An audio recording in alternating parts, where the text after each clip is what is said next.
एखाद, तशी सवय आहे ही प्लास्टिकशी दोस्ती यारी म्हणजे जणू गुलामी. जसं व्यसन एखाद, तशी सवय आहे ही प्लास्टिकशी दोस्ती यारी म्हणजे जणू गुलामी. हो हो, असा कसा हा वेडेपणा आपण करतोय, आपल्या या धरतीमध्ये का विष भरतोय.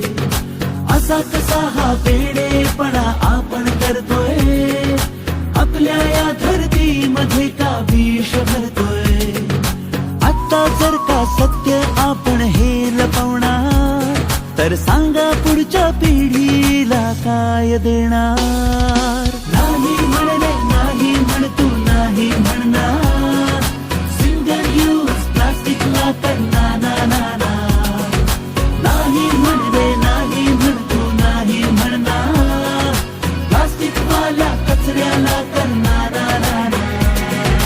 सगळंच प्लास्टिक नाही हो टाकाऊ, गुड बॅड प्लास्टिकला समजून घेऊ. प्लास्टिकच्या बाटल्यांना टाकून नका देऊ, असं चांगलं प्लास्टिक आपण वापरात ठेवू. भाजीच्या पिशव्या ज्या आहेत सिंगल यूज, त्यांना आपण सारे मिळून करूया रिफ्यूज. रिसायकलचा प्रचार करू खूप, वाया गेल्या प्लास्टिकला देऊ नवं रूप.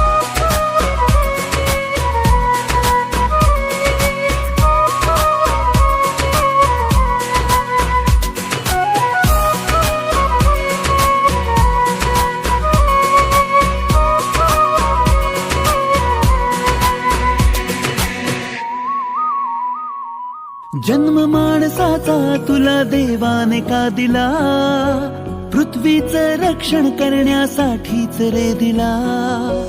जन्म माणसाचा तुला देवाने का दिला, पृथ्वीचं रक्षण करण्यासाठीच रे दिला. प्लास्टिक वरती प्लास्टिक एवढा थर हा रचला, नदी समुद्रामध्ये प्लास्टिक कचरा रचला. 2093 आपण सातमध्ये असू, तर यावर्षी कारण काम केलं तर खूपच चांगलं आहे. त्यामुळे यावर्षी नक्कीच ते विभागीय स्तरावर किंवा राज्य स्तरावर त्यामुळे आपल्याला आपली ग्रामपंचायतीचं नाव जर राज्य स्तरावर द्यायचं असेल तर आपल्याला सर्वांनी एकत्रित काम करणं अपेक्षित आहे. फक्त सरपंच किंवा ग्रामसेवक हे दोघे मिळून हे काम पूर्ण करू शकत नाही. त्यामध्ये भरपूर छोटे छोटे काम आहेत, त्याच्यामध्ये लोकसहभाग, लोकांचं किती इन्व्हॉल्वमेंट असणार आहे त्याच्यानुसार आपल्याला त्याच्यामध्ये मार्क मिळतात. त्यामुळे महिला बचत गट, शाळा यांचा सहभाग जास्तीत जास्त असला तरच आपली